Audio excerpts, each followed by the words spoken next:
Hi, my name is MaryJanice Davidson, and I'm here for Romance Author StoryTime to read excerpts from my new book, Bears Behaving Badly. And I'm really glad for a chance to do this because I'd like to use this opportunity to smash some of the tired cliches about romance novels. They're not real books, they're always smutty, they're not realistic, and you've heard them all. But fans of the genre know those tired complaints just aren't true. And in this case, while Bears Behaving Badly is a paranormal romance, it actually tackles some real world problems. How underfunded our social services programs are, the very real threat of trafficking, environmental concerns. It's more than kissing and heaving bosoms and overused adjectives. It's more than turgid prose and too many adverbs and going on and on about people's asses. And it's more than a couple getting stuck in a closet and having to make out, which just never happens to consenting adults in the real world. And I'm willing to put my money where my mouth is, by which I mean my wine where my mouth is. For every example of smut or an overblown adjective or a cliche, I'll take a drink. This is a really terrible idea, Mom. Shut up, darling. So let's get started. All right, so I'm just gonna randomly, we'll just flip it open. We'll start in the beginning, something quick in the beginning. Okay, chapter 4. The St. Paul Skyway system was an above-ground labyrinth of bright corridors that connected to various shops, restaurants, office buildings, and hotels. Since the average Minnesota winter lasted approximately 304 days, is approximately an adverb or an adjective? Oxford says it's an adverb. Oh. Liam's right, this was a terrible idea. Yeah, shut up, darling. Dad was right too. Shut up. Fine. Approximately 304 days. It was lovely to be able to traverse buildings at any time, and the Skyway had the added benefit of enormous windows and the greenhouse effect, making it warm and bright no matter what the weather. All of which was moot because the Skyway was for stables, those poor souls who were stuck in the same shape from birth to death, Homo sapiens and all their stable, savage glory. Shifters had to keep to the beneath, figuratively,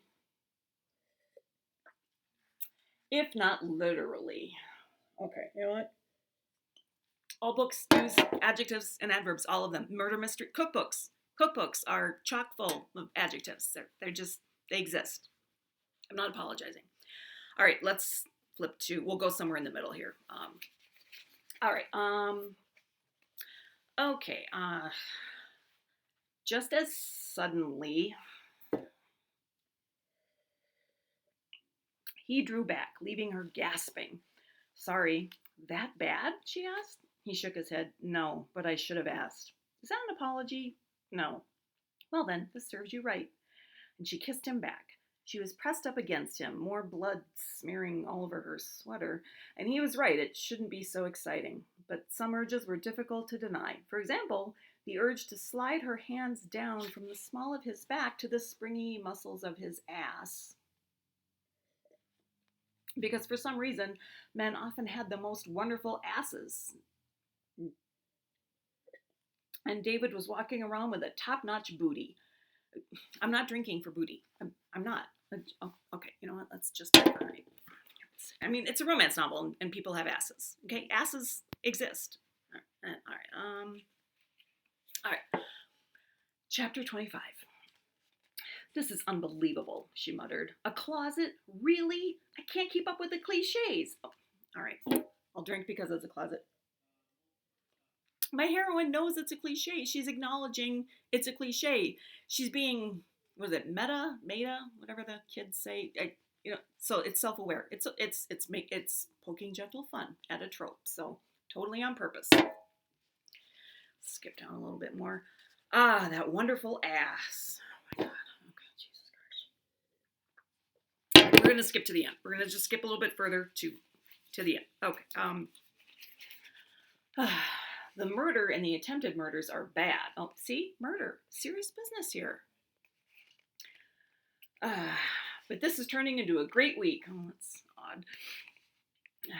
What are we? Okay, I'm down for anything you want.